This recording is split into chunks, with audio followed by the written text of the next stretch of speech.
Bonjour à toutes et à tous, bienvenue à Éléments de langage, un podcast animé et maintenu par Driss Ghali. Je voudrais revenir sur le fait divers ou le fait politique de ce week-end, du week-end dernier, c'est-à-dire l'incident du Théâtre des Bouffes du Nord, où M. Macron a dû être évacué suite à la concentration d'une foule hostile aux abords du théâtre, ou peut-être même à l'intérieur du théâtre. Je ne me souviens plus des détails de ce fait, qui est assez lamentable. Lamentable pour la figure du président et surtout pour la France, puisque la série noire continue et on casse les tabous les uns après les autres. Ce n'est pas un acte isolé, hein. C'est ça que je voudrais vraiment vous transmettre, partager avec vous. Il s'inscrit dans une longue liste de capitulations. Le mot n'est pas trop fort, de capitulation, des reculades. À chaque fois, la France, l'État, le gouvernement est testé. Si on revient juste sur les derniers mois, l'impact est quand même saisissant. On a l'impression que le gouvernement a délaissé le régalien. Il ne cesse de parler de stabilité au Moyen-Orient, de paix dans le monde, il ne cesse de parler de sécurisation du Sahel, mais à l'intérieur de la République, en métropole, ou enfin à l'intérieur des frontières, il n'est plus le gouvernement du régalien, donc il n'est plus rien du tout. Il y a quelque chose qui figure, c'est un gouvernement de figurants, ou un gouvernement de managers, qui gèrent certains thèmes et pas d'autres. Ils aiment bien l'environnement, ils aiment bien l'égalité homme-femme, ils aiment bien la mobilité urbaine, ils aiment bien l'éolien, mais ils n'aiment pas le régalien. Donc c'est pas un gouvernement, c'est autre chose. C'est une équipe managériale qui gère une business unit. Or la France n'est pas une business unit, à ce que je sache. Voilà, donc revenons sur les derniers mois pour voir vraiment l'enchaînement et voir comment on est dans une espèce de montée de la sauce, là, une boule de neige. Il y a eu d'abord Chanteloup et le Val-Fouré. Là, on est en septembre-octobre dernier. Vous avez une embuscade contre les forces de l'ordre, grande ampleur, plus une centaine de délinquants, sans suite pénale à ma connaissance. Dans n'importe quel pays du monde, quand vous faites une embuscade aux forces de l'ordre, la zone est bouclée pendant plusieurs jours ou semaines. Il y a un dératissage, il y a de la saturation, c'est-à-dire qu'on a un flic tous les 5 mètres, on empêche les trafics, on fait mal aux marginaux de la région, en empêchant le trafic, en asséchant ce qu'on appelle le terrain humain, c'est-à-dire en empêchant des allées et venues, avec des blocages, des contrôles d'identité, des contrôles routiers. Voilà, on fait le travail de police habituel, ça s'enseigne dans toutes les académies de police du monde entier, même dans les pays les plus arriérés. Eh bien, pas en France apparemment, où voilà, on s'en remet à la vidéosurveillance. Et on s'en arrête là. Ça me rappelle aussi le verdict de l'affaire de, je crois c'est Viry-Châtillon, où des policiers ont été brûlés vifs. Bon, ils sont pas morts, mais ils ont été largement, ils ont eu plusieurs jours d'ITT, puis ils ont gardé des séquelles. Là aussi, un verdict hallucinant, extrêmement léger. On a l'impression que le message qui est passé, c'est un message de légèreté, de bienveillance vis-à-vis de tous ceux qui font mal au symbole de l'État français. Et je dois rappeler que la vie d'un policier, elle vaut un peu plus que la vie de Monsieur Tout-le-Monde. Je le dis, je signe en bas, puisque le policier porte un symbole. Comme la vie d'un pompier, la vie d'un médecin du SAMU. Hein. C'est un symbole de l'État, c'est un symbole de la démocratie. Donc quand on tue le policier, on lui fait un outrage ou autre, quand il subit une violence, c'est toute la société qui est offensée. C'est pour ça que je me permets de dire que la vie d'un policier, d'un point de vue symbolique de l'immatériel, et l'immatériel est très important, eh bien, elle vaut plus que la vie d'un kidam moyen. Voilà. Et bien entendu, la figure du président, elle vaut plus que la figure d'un citoyen moyen sur le plan symbolique. Sinon, on n'aurait pas élu de président de la République. On aurait été géré par des managers. Voilà, donc continuons. Donc Chanteloup, le Val-Fouré, le verdict de Viry-Châtillon, la triste histoire du viol filmé sur réseau social, transmis en direct entre Noël et le Nouvel An. Je crois que là c'est Grigny, pareil, pas de déclaration politique à part d'un ou deux secrétaires d'État qui d'ailleurs disent n'importe quoi. Enfin bon, c'est l'indignation rapide sur Twitter. Pas de suite. On n'est pas au courant de ce qui se passe dans le pénal, on n'en parle pas, on met le couvercle dessus. Ben, si des types violent quelqu'un, enfin une dame, je sais plus, je crois que c'est une jeune fille, en direct sur les réseaux sociaux, dans un lieu public, c'est qu'ils sont convaincus de leur impunité. Les gens sont pas complètement fous, hein. D'accord? Même les violeurs sont pas fous. Donc les gens savent ce qu'ils font. Ils sont convaincus de leur impunité et ils ont à la limite, sont confortés dans leurs convictions, puisque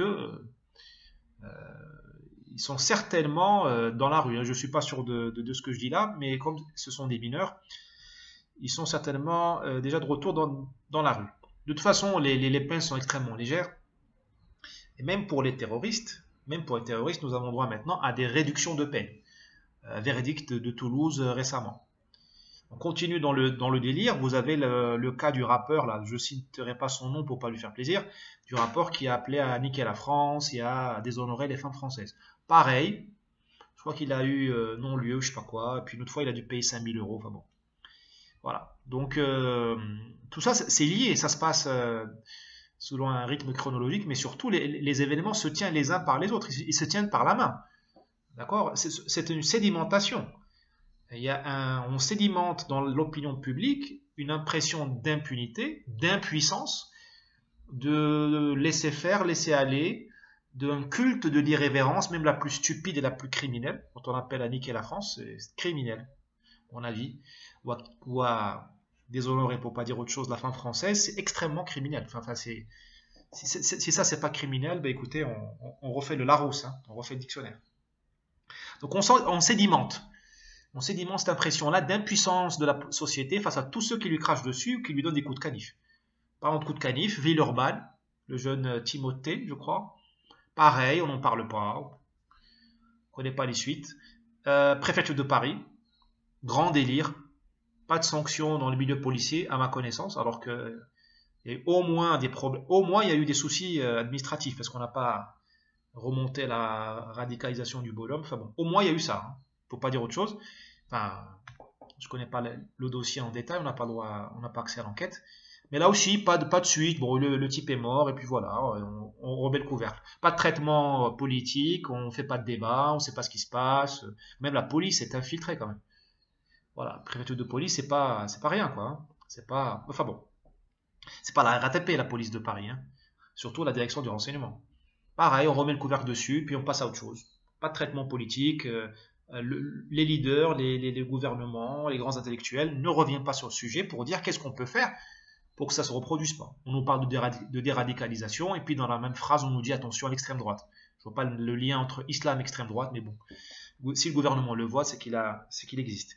Ville juive, un déséquilibré, voilà, qui tue deux personnes qui faisaient leur jogging, je crois. Voilà, donc pareil, on nous dit un déséquilibré, on passe à autre chose. Pas de suite, rien. Ils viennent de libérer un terroriste à Nantes.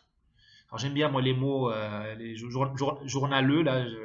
Un terroriste nantais. Non, il n'est pas nantais, il est étranger. Hein. Il nous dit voilà. Je comprends pas. En France, c'est le seul pays du monde où le type il prend 9 ans ferme et il fait que 5 ans. Faudra aussi qu'on m'explique quelle est l'arithmétique, comment ça se passe. Moi j'avais cru que Descartes était français, mais je me rends compte que le calcul a sacrément reculé en France. N'oubliez pas l'épisode Gilets jaunes et l'épisode Black Bloc, où les uns ont eu droit à des mutilations, les Gilets jaunes, que je ne soutiens pas sur toute la ligne, hein, ils ont fait beaucoup de bêtises. Mais les Black Blocs, moi ils n'ont jamais été présentés à mon humble avis devant les médias pour dire un tel fait partie des Black Blocs, il a été condamné à telle ou telle peine. Hein. On est largement indulgent, voire l'État se démet de ses fonctions quand il s'agit des Black Blocs, qui ont gâché les manifs des Gilets jaunes, mais qui ont aussi gâché le 1er mai, je crois que c'était en 2017-2018. Voilà. Donc l'impunité. Tout cela s'inscrit. Alors ça c'est si vous voulez, ça c'est la pointe de l'iceberg. Mais si vous regardez en dessous, vous voyez tout un bloc, une banquise. Hein. Si on file la métaphore de l'iceberg, il y a une banquise, un continent de faits divers traités n'importe comment. Vous avez le jeune marin qui a été mutilé à Lyon. SDF lui a donné un coup de canne derrière l'oreille, séquelles permanentes, enfin bon, coma et tout. Je crois que le type a pris 7 ans. Je ne suis pas très sûr de mes sources parce que j'ai pas préparé. Ça vient de. Enfin, j'ai pas regardé, j'ai pas vérifié cette source-là, enfin ce fait-là. Je crois qu'on est dans les 7 ans. Enfin bon, mutilez quelqu'un, vous prenez 7 ans. Voilà, donc quelqu'un qui doit réapprendre à marcher, à parler, quelqu'un dans la fleur de l'âge, voilà. Et autres, hein, enfin, j'ai pas, je suis sûr que la liste est très très longue. Donc il y a un substrat, hein, il y a une musique de fond, un contexte global qui supporte tout ça, s'appelle l'impunité. Et si vous êtes énervé comme moi aujourd'hui, vous l'appellerez la chienlit. Voilà, un contexte général s'appelle la chienlit. Alors, on a brisé tous les tabous. Donc le tabou du flic, on l'a tué en direct ou presque en direct. Là, vous savez, le type qui a la préfecture de Paris, vous avez les officiers de police égorgés chez eux dans 78, et un tel. Le gardien de la paix, Mrabt, de tuer en direct quasiment le jour de Charlie Hebdo, là, en janvier 2015, et ainsi de suite. Donc on a brisé les tabous. Maintenant, on peut faire des embuscades contre les policiers, il ne se passe rien. Chanteloup, Valfouré, et ainsi de suite. On viole quelqu'un sur Snapchat ou je crois sur Twitter, il ne se passe rien ou presque. Il y a pas de, je vous ai dit, il n'y a pas de, il n'y a pas d'émoi national, on met ça sous le tapis. Eh bien, on brise les tabous. Eh bien, on en paye le prix. Hein. Il y a pas de, dans la vie, il n'y a pas de déjeuner gratuit. Hein. Quand on brise les tabous, on paye le prix de la fin du sacré. Et on se retrouve avec un président de la République qui est encerclé dans un théâtre sur la base d'un tweet. Voilà. Donc, on s'en est pris au symbole. Quand on brise un symbole, il faut réagir sur le plan du symbolique. Quand quelqu'un vous tue un flic, il ne faut pas réagir sur le plan du judiciaire. Il faut bien sûr faire du judiciaire, mais ce n'est pas suffisant. Quand quelqu'un vous tape sur le symbolique, vous lui redonnez un coup au niveau du symbolique, pas sur le plan du formalisme, du légalisme, du code pénal. Quand vous avez une entreprise, vous n'allez pas la confier à un contrôleur de gestion.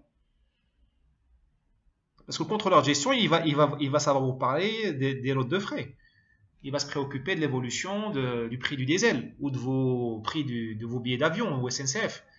Alors que votre CEO, vous attendez d'un CEO qu'il vous parle de vision d'avenir, qu'il découvre un nouveau produit, un produit révolutionnaire, ou qu'il établisse une alliance avec un partenaire, voire un concurrent qui va vous permettre de démultiplier vos synergies ou d'ouvrir de nouveaux marchés. C'est ça que vous attendez d'un CEO. C'est pour ça qu'on ne confie pas une entreprise à un contrôleur de gestion. Sauf si ce contrôleur de gestion, il sort du cadre du contrôle de gestion et il se comporte comme un CEO, comme un PDG. C'est pareil avec l'État. Quand on vous tape le symbole, il faut répondre sur le symbole. Vous ne répondez pas avec un compte d'apothicaire, d'épicier sur je te compte pas, tu as 7 charges contre toi, je t'enlève 2 ou 3 parce que je suis gentil, et je te fais un rappel à la loi, et puis on fait 2 plus 2 égale 3 en France, parce que 2 ans plus 2 ans de ferme, en France, c'est égal 3 ou 2,5, hein. Ça c'est le génie français, et puis je te sors. Non, ça se passe pas comme ça. On n'est pas en train de parler du code de la route ou d'un feu rouge brûlé, on parle d'un flic qui a été égorgé, ou... Vous voyez, ce sont des symboles, ce sont des tabous, ce sont des totems qu'il ne fallait pas casser. Quand on les casse, eh bien, il faut réagir sur le symbolique. Donc, quelle est la prochaine étape? La prochaine étape, elle n'est pas très joyeuse, hein, parce que les prochaines étapes, les prochains épisodes sont connus. Moi, je ne suis pas devin, mais je sais que d'autres pays sont passés par là. D'autres pays ont fait les mêmes bêtises que nous, qui sont de jouer avec le feu, c'est-à-dire de détruire les symboles. Donc, les prochaines étapes, je vous l'ai dit, hein, c'est juge menacé, magistrat menacé et intimidé. Commissaire pareil, menacé, intimidé, empêché de travailler. Ça c'est peut-être déjà le cas, j'en sais rien, parce qu'il y a une telle omerta qu'on ne sait pas ce qui se passe. Directeur de prison, menacé, intimidé. Juré de cour d'assises, empêché de travailler, menace, intimidation. Tout cela, ça se passe peut-être, hein, mais je vous dis, hein, si la tendance, ça va vers ça, parce que quand vous cassez les digues, il n'y a plus de butée, il n'y a plus rien qui bloque les forces du mal, parce qu'il existe le bien et le mal. Hein, il n'y a que les progressistes qui ne veulent pas le comprendre. Le mal avance. Hein, il ne va pas demander votre autorisation. Ça s'est passé en Colombie, c'est passé au Kosovo, ça s'est passé en Italie, un peu en Espagne, au Pays Basque. Ça s'est passé en Irlande du Nord, ça s'est passé en Russie, ça s'est passé en Tchétchénie, bien sûr. Ça se passe tous les jours dans les pays du tiers-monde, genre Afghanistan, Irak, que sais-je. Ça se passe au Brésil, évidemment. Ça se passe au Mexique. Il n'y a pas de raison que nous, on échappe, on passe entre les gouttes. Hein. Donc, souvenez-vous-en, hein, juge menacé, commissaire de police menacé, directeur de prison menacé, juré de cour d'assises et autres. J'en passe. Hein. Bah, merci qui? Merci le progressisme. Hein. Merci le progressisme qui est le père naturel du laxisme pénal. Sans laxisme pénal, tout cela n'existerait pas. Parce que vous avez dans la société des gens qui ne comprennent qu'une seule chose, la punition. Et grâce à Dieu, dans la Constitution française, la punition est prévue. On n'est pas en train de demander le retour de l'ancien régime, hein, ou de la crucifixion, ou de la place de grève, ou de je ne sais quoi. Hein. On n'est pas en train de demander le rétablissement de Guantanamo, ou le rétablissement des bagnes en Guyane. On dit juste appliquer le code pénal, les gars. Surveiller, punir, c'est la base de l'État. Hein. Si vous voulez pas faire de politique, faites du management. Moi, personne n'a obligé les gens à devenir des hommes politiques, des hommes d'État. Mais servez l'État. Faites de la politique, ne faites pas du management ou des droits de l'homme.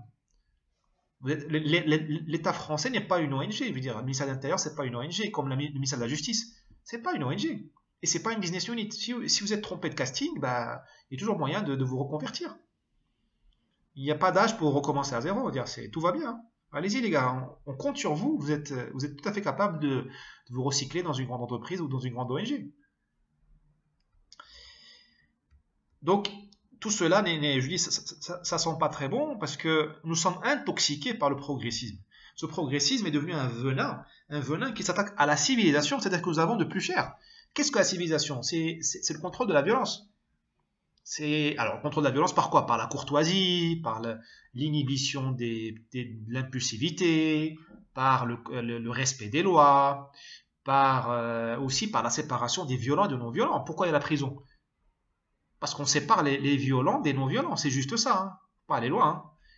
Eh bien, nous, on remet les violents dans la société, les loups dans la bergerie, et nous avons démonté la civilisation, ce qui fait que nous avons des gens, par exemple, que le type à Perpignan, qui s'est fait casser la gueule, littéralement, casser la gueule, à coup de pied, parce qu'il a osé dire à quelqu'un qu'il lui avait piqué sa place dans la file d'attente, je crois que c'était un endroit pour une station-service.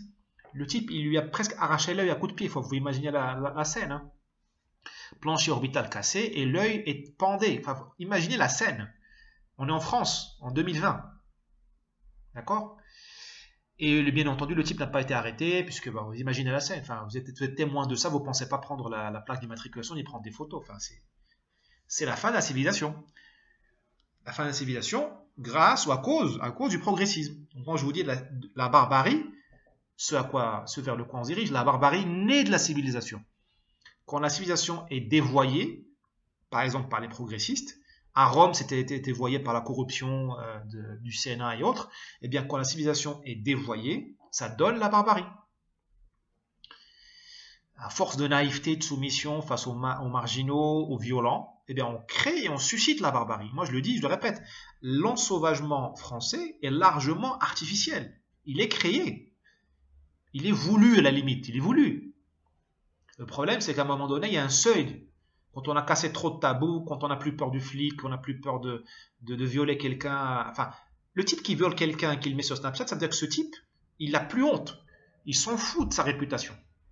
Ok, il s'en fout de sa victime, ça on le savait. Mais le mec, il s'en fout complètement de sa réputation. Ça veut dire que la société n'a plus aucune prise sur lui. Parce que la réputation, c'était la dernière limite, si vous voulez. La réputation, c'est quelque chose qui ne dépend pas de vous, qui dépend de la société. C'est votre honneur. Eh bien, si des gens font ça, c'est qu'ils font un bras d'honneur à la société, mais ils ont coupé le lien. C'est une coupure de lien définitive. Voilà. Donc, je dis c'est un sauvagement, une barbarie qui est largement artificielle. Et je dis merci qui? Merci le progressisme, merci Néron. Parce que nos hommes politiques sont des Nérons. Alors, notre Néron national ou notre Néron suprême sera certainement réélu en 2022. Certainement. Alors je me demande sur quoi il va régner. Sur quoi? C'est-à-dire quelle France? Une France unie, fragmentée, avec les quartiers, les zones interdites, les zones perdues. Enfin, je sais pas. Quelle souveraineté nationale il aura ce gars pour régner? Sur quoi il va régner? Sur un gruyère, un patchwork de territoires connectés par Internet ou sur un pays uni qui va de l'Alsace aux Pyrénées? J'en sais rien moi. Au rythme où ça va, c'est pas sûr. Hein. Alors sur qui il va régner? Sur un peuple de France ou sur des peuples de France? sur des communautés qui se détestent et qui ont peur. Le pire, c'est la peur. La peur, ça le pire. Quand les gens ont peur les uns des autres, et ça c'est le rôle des racailles et de la violence, c'est de créer la peur et la suspicion sur des bases, sur des lignes ethniques et territoriales. C'est fini, quoi. Il n'y a plus de corps social, il n'y a plus de confiance. Une société, c'est la confiance, c'est la collaboration. Si je veux collaborer avec toi, ben, j'ai besoin de te faire confiance. S'il n'y a plus de confiance, c'est fini, on ne collabore plus. On est en train de casser tout l'édifice construit depuis l'ancien régime, qui était de mettre en place une collaboration spontanée, naturelle entre les Français. Enfin, comment expliquer autrement que des gens se soient tués à, je ne sais pas combien il y a eu de morts à la Première Guerre mondiale, 2 millions, 3 millions. Bah, les gens sont morts sur les tranchées de 14-18 parce qu'ils collaboraient entre eux au nom d'un idéal. Mais ils collaboraient, ils ne se posaient pas la question est-ce que l'autre est un connard ou, excusez-moi pour le gros mot, est-ce que l'autre est un imbécile ou un idiot? Est-ce qu'il est riche ou il est pauvre? Les gens mouraient pour un idéal parce qu'ils collaboraient autour d'un projet. Ils avaient un lien parce qu'ils se faisaient confiance. C'était le rôle de l'école républicaine, de l'amour de la patrie. Et c'était un consensus de droite et de gauche. C'est pas une question de droite, c'est une question de droite et de gauche. Républicain et monarchiste. Pareil pour la Seconde Guerre mondiale. Les gens collaboraient spontanément. Évidemment, il y avait des désertions, les gens avaient peur, enfin, faut pas non plus exagérer dans un sens ou dans un autre. Là, aujourd'hui, les gens ne collaborent plus, ils n'ont plus envie de collaborer parce qu'ils ne se font plus confiance. Ils collaborent au niveau de la classe sociale, tout au plus. Des réseaux comme ça, un peu occultes ou plus ou moins ouverts, voilà. Mais les gens ne collaborent plus parce qu'ils se font plus confiance. Et comment leur en vouloir si vous avez peur de votre voisin? Ou si vous allez chercher si vous allez gonfler votre pneu de voiture, vous pouvez revenir sans votre œil ou avec le plancher orbital cassé. Pourquoi voulez-vous collaborer avec votre prochain?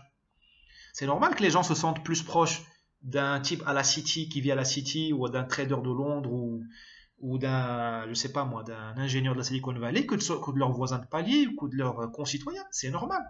On a cassé la confiance grâce aux néérons qui nous commandent. Alors ça n'a pas commencé en 2017, ça a commencé il y a longtemps, et qui ont infesté tout le système judiciaire et qui ont surtout privé l'État de ces deux vocations, surveiller et punir. Surveiller et punir ne sont pas des gros mots. Ce sont des nécessités, et si c'est bien fait, ça peut même être des fonctions nobles. Donc, Néron sera réélu en 2022, mais sur quoi régnera-t-il? Sur quel pays? Sur qui? Régnera-t-il sur un peuple ou plusieurs communautés ou plusieurs peuples concurrents qui se détestent? Et avec quels moyens? Parce qu'aujourd'hui, les progressistes ont de la chance. L'État français est sublime, superbe. C'est très efficace. Vous appuyez sur un bouton, vous avez un résultat. Vous demandez à la fonction publique combien il y a de gens inscrits à la sécurité sociale, vous avez la réponse en 5 minutes. Vous demandez il y a combien de voitures en France, ils vous sortent la réponse tout de suite. C'est un luxe ça. Parce que l'État a été structuré avec une haute fonction publique extrêmement compétente. Bon, alors bien sûr, il y a l'État a ses failles, il a ses compromissions, il y a les réseaux, il y a les privilèges, le pantouflage, mais quand même, l'État français est une belle réussite. Avec une police qui, je le dis, elle est très honorable et très aimable. La police française est une des plus aimables du monde. Aimable dans le sens de courtoise et digne d'être aimée. Parce que moi, j'ai vu d'autres polices, je vous dis, c'est pas, la police française est d'une patience infinie. Eh bien, cette police-là et l'administration de manière générale sont en voie de liquéfaction sous nos yeux. Quand vous avez le SAMU, les facteurs, les pompiers, les flics ne peuvent plus rentrer dans certains quartiers, bah, mettez-vous à leur place. Quelle va être leur morale? Quelle est le moral de la fonction publique? Quand vous voyez l'école républicaine détruite par 30 ans de progressisme et de pédagogisme, ben les mecs qui ont eu le bac là, dans les 80%, là, ben demain, ce seront le futur policier, les futurs magistrats, les futurs fonctionnaires. Hein. Et vous verrez, nous voyons déjà le niveau baisser. C'est normal, l'État s'intoxique lui-même avec l'éducation nationale qui fabrique des illettrés. Même à l'ENA, ils veulent enlever la culture générale, c'est dire. C'est dire. Voilà, donc je suis désolé, hein, le ton n'est pas très joyeux, mais bon, moi j'aime la France, j'aime la civilisation française, et je ne peux pas me taire en voyant la destruction symbolique de ce pays et de son patrimoine. Vous savez, le pouvoir, il existe dans nos têtes, c'est pas les drones ou les matraques ou les cars de CRS qui font le pouvoir, c'est notre consentement. Pourquoi voulez-vous obéir à un pouvoir dont le patron le président s'enfuit, enfin est encerclé dans un théâtre pour un tweet. Pourquoi voulez-vous obéir à un pouvoir qui ne protège plus la société? Vous pouvez vous faire casser la gueule et le type sort dehors dans quelques jours plus tard et vous gardez sur vous vos séquelles à vie. Pourquoi voulez-vous consentir à ce pouvoir, lui obéir? Il n'y a aucune raison. C'est ça qui est extrêmement grave. Bon, si ce podcast vous a interpellé, n'hésitez pas à le faire circuler. Je vous remercie, à la semaine prochaine. Au revoir.